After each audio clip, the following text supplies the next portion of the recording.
Last year, the Kawasaki ZX-4R was constantly being targeted online. And compared to the Kove 450RR in every benchmark, it was getting outperformed left and right. Today, I'm tearing down a Kawasaki ZX-4R engine. Let's see whose engine build quality and materials are actually superior. This is its trigger wheel, signal rotor. Typical Kawasaki style. It's only been out for a year, so I'm quite surprised to be tearing one down already. As a former Ninja 400 owner, I'm also curious about this engine. First, let's check the clutch. It's a Japanese FCC clutch. This is expected. It's better than the one in the Kove 450RR. At the very least, its production cost is higher. Now, let's look at the clutch plates. Not much needs to be said about these. They are definitely paper-based friction plates. Also made by FCC. Look at these steel plates, they're discolored from heat. But they aren't warped. It seems the owner rode this bike pretty hard. Probably did quite a few wheelies. I don't think this is the original tempering color, because I remember new clutch plates don't have this tint. The clutch basket is also from FCC. The clutch layout is identical to the Ninja 400. The clutch plates are also interchangeable with the Ninja 400. As for the bearings, they use the Japanese NTN TMB series. Long life bearings. Let me emphasize, it's not Tianma. TMB is a specific series from NTN.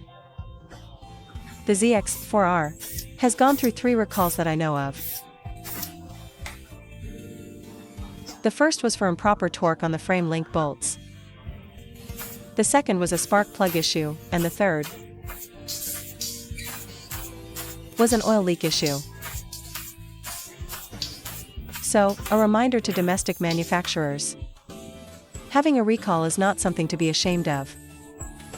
On the contrary, I see it as a sign of a responsible attitude. What do you guys think? Look at the camshaft caps, there's no wear.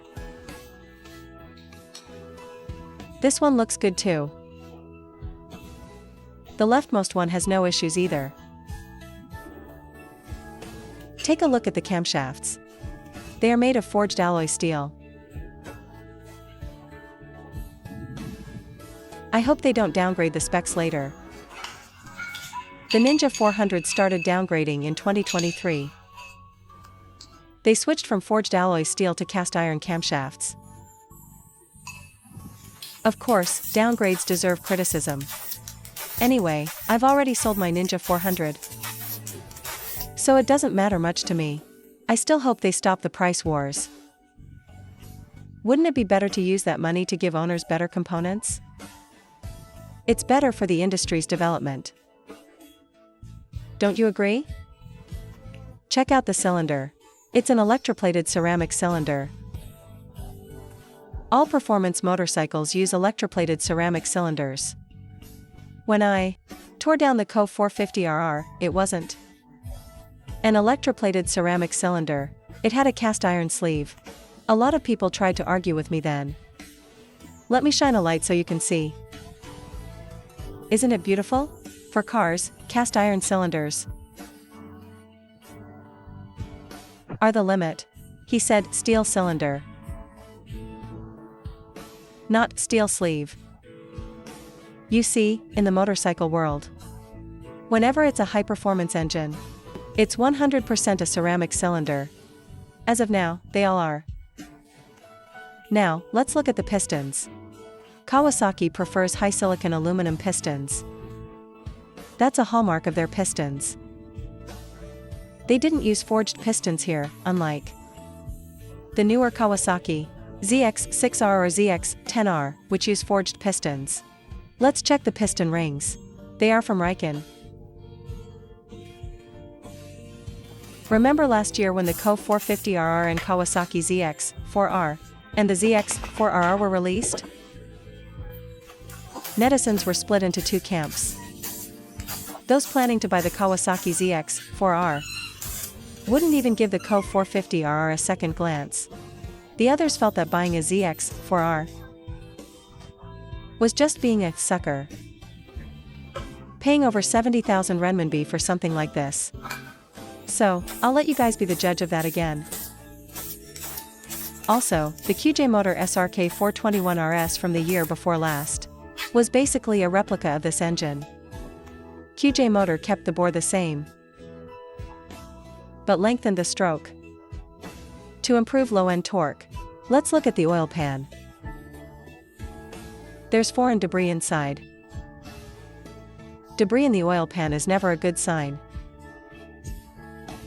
Also, parts for the ZX-4R are very expensive. So, ZX-4R and ZX-4R owners must take good care of them. For example, the retail price for a crankshaft is over 7,000 renminbi. And so, my task begins. Later, I'll try to fit the crankshaft and connecting rods from the SRK 421 RS into this Kawasaki ZX-4R engine, if they fit perfectly. Should we give a round of thanks to QJMotor? Anyway, I've already secured the SRK 421 RS crankshaft. Let's look at the bearing shells. The main bearings show normal signs of use. But the owner definitely pushed this bike hard. The bearings are from Dado, Japan. The material quality is top tier. Now, look at the crankshaft. At the cylinder 3 journal. You can tell by the color, can't you? It's scored. So, a reminder to everyone. Especially with high revving engines, you must warm them up. Never redline it while the engine is cold. Wait for the oil temperature to rise. Look at the cylinder 2 rod bearing, it's about to fail. The rod bearings are also from Dado, Japan. They are all copper-based bearings. This shell has lost its elasticity. It's basically toast. Take a look. It wobbles freely. Now let's look at cylinder 3, which is already badly scored. The connecting rod is ruined. The bearing shell is stuck to the crankshaft, let me pry it off. It's been shredded like this. Now for the cylinder 4 rod bearing.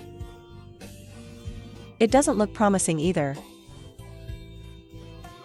The cylinder 1 rod bearing is also shot. These definitely need to be replaced. In this case, let's re-examine the crankshaft. The crankshaft itself is scored. The other journals are okay. But if even one journal is damaged, the whole thing is compromised. The upper main bearings are fine, no issues. The crankshaft is also forged from carbon steel.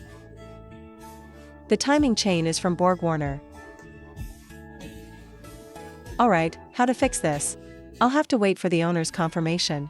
Whether to use the SRK 421 RS crankshaft for the repair, or go with the original Kawasaki part. I'll let you know in the upcoming assembly video. Overall, this engine's build quality is better than the Kove 450RR. Take the ceramic cylinder, for instance. Alright, if you enjoyed this, please give it a like. That's all for this video. Thanks for watching.